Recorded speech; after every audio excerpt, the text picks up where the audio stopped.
Le Bénin constitue le berceau historique du vaudou au XVIIe siècle. Il s'agit d'une partie intégrante de la culture du pays. Cette religion est diffusée en Afrique, notamment au Togo ou encore au Nigeria, avant de se répandre dans le monde. La naissance du vaudou et son expansion font l'objet d'un ouvrage intitulé « Une histoire du vaudou, l'acte de vivre ».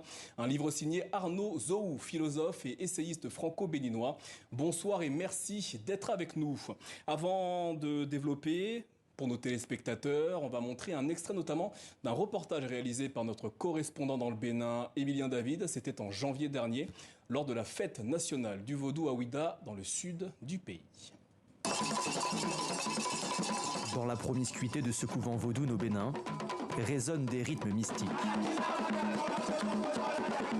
Des appels aux divinités qui prennent alors possession de ces danseurs en pleine transe. Et dans le temple réservé aux seuls initiés, les autorités religieuses présentent des offrandes pour honorer ces forces supérieures. Comme cette farine de maïs, destinée à Ogu, divinité du fer.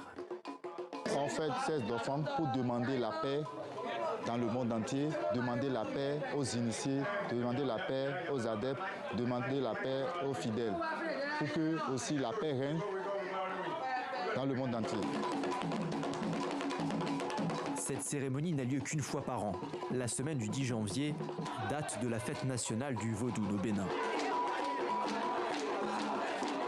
Un jour important déclaré férié dans le pays, et cette année, il a été célébré en grande pompe à Ouidah en présence du ministre de la Culture. Que vivent les religions endogènes, vive le patrimoine culturel béninois, vive le Bénin. Au Bénin, le vaudou n'appartient pas qu'au folklore. Il fait partie du quotidien des Béninois. Beaucoup le considèrent d'ailleurs comme une culture plus qu'une religion. Il est présent dans toutes les villes et villages du pays. Ce jour-là, à Porto Novo par exemple, une cérémonie invoque les esprits des ancêtres. Sous ces costumes, il n'y a personne, comme on pourrait le penser. Ce sont les divinités gougounes qui y sont cachées. Et à travers elles, les esprits de nos ancêtres reviennent nous voir. Donc là, c'est bien nos défunts anciens qui sont en train de danser. Le Bénin est le berceau du vaudou, mais il est aujourd'hui pratiqué par 50 millions de personnes à travers le monde. Au Ghana, au Togo, mais aussi dans les Caraïbes et au Brésil, où il a été importé par les esclaves à l'époque du commerce triangulaire. Voilà pour l'extrait de ce reportage. Arnaud Zohou, pourquoi avez-vous écrit cet ouvrage au sujet du vaudou ? Parce que je suis d'origine à la fois française et béninoise. Et j'ai redécouvert, j'allais dire, mes racines béninoises à la mort de mon père. Et en faisant un travail au départ, qui était un travail autour d'une femme, d'une reine qui a vécu au XVIIIe siècle, la reine Angbé, dont je suis descendant. Je me suis rendu compte que quel que soit le sujet qu'on aborde au Bénin, à un moment ou à un autre, on tombe sur des questions liées au vaudou. Arnaud Zohou, avez-vous été initié justement au vaudou ? Toute ma famille est dans le vaudou. J'estime qu'on ne peut pas être véritablement initié quand on n'est pas né là-bas et qu'on ne parle pas parfaitement la langue, ce qui est mon cas. Je n'ai pas une connaissance parfaite de la langue fond. Et donc voilà, mais ma famille est très très impliquée à l'intérieur et j'ai fait un ensemble de cérémonies qui sont liées au culte. Dans le premier chapitre de votre ouvrage intitulé « Mouvement géopolitique du vaudou », vous revenez sur la genèse du royaume Dahomey et de la religion vaudou. Quels ont été les faits majeurs de cette histoire ? Ce qui est intéressant avec la naissance du Dahomey, c'est que malgré toutes les influences des spiritualités qui sont autour du Dahomey, c'est-à-dire à la fois les influences très profondes des Yoruba, évidemment, et des Orishas, des influences aussi arabes, parce qu'il y avait toute une traite avant la traite atlantique, les influences des Ashanti. Il s'est passé quelque chose de passionnant au XVIIe siècle, c'est-à-dire qu'au milieu de cette folie qu'a été la traite atlantique, il y a un petit royaume qui est né, qui s'appelle le Dahomey.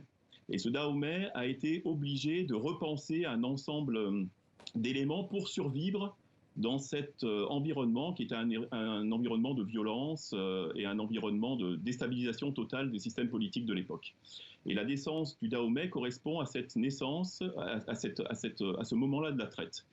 Et cette réinterprétation qu'ils ont fait et de la politique, et de la société, et de la religion, à ce moment-là, au XVIIe siècle, a donné naissance à une organisation de la spiritualité qui est totalement étonnante et qu'on peut aujourd'hui appeler vaudou. Et donc cette organisation nouvelle, cette idée nouvelle qu'ils ont mis en place, c'est une idée d'assemblage.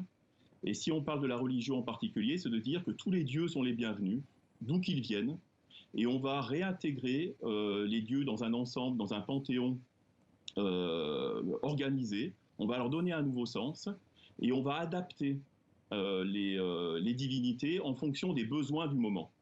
Arnaud Zohou, depuis un certain nombre d'années, on assiste à un regain du vaudou au Bénin. Comment l'expliquez-vous ? Je crois que les gens sont en train de sortir de l'idée qui a été un petit peu hollywoodienne, on va dire, que le vaudou est uniquement de la sorcellerie. En fait, vaudou et sorcellerie sont deux choses différentes, même si ils cohabitent dans un même environnement. Et on se rend compte que le vaudou n'est pas simplement effectivement une religion, votre reportage l'a dit très très bien, mais c'est aussi une culture beaucoup plus large. Elle concerne à la fois la manière dont on conçoit l'individu, la manière dont on conçoit la société, la manière dont on conçoit l'art et l'artisanat, et évidemment la manière dont on conçoit la religion. Et je crois que les gens sont en train de se rendre compte qu'en jetant ou en rejetant la religion ou les aspects problématiques de la religion, qui existent dans toutes les religions, ils sont en train aussi de se départir en fait de choses très profondes de leur propre singularité, de leur propre personnalité. Et donc il y a un regain, qui n'est pas simplement un regain qui peut être aussi des éléments un peu touristiques qui sont en train d'être mis en place, mais il y a vraiment quelque chose de profond. On se rend compte qu'il y a une structuration véritablement des hommes et de la société où le vaudou a toute sa part. Arnaud Zohou, merci beaucoup d'avoir répondu à nos questions ce soir. Votre ouvrage « Une histoire du vaudou, l'acte de vivre » est à retrouver aux éditions Présence africaine. Merci à vous.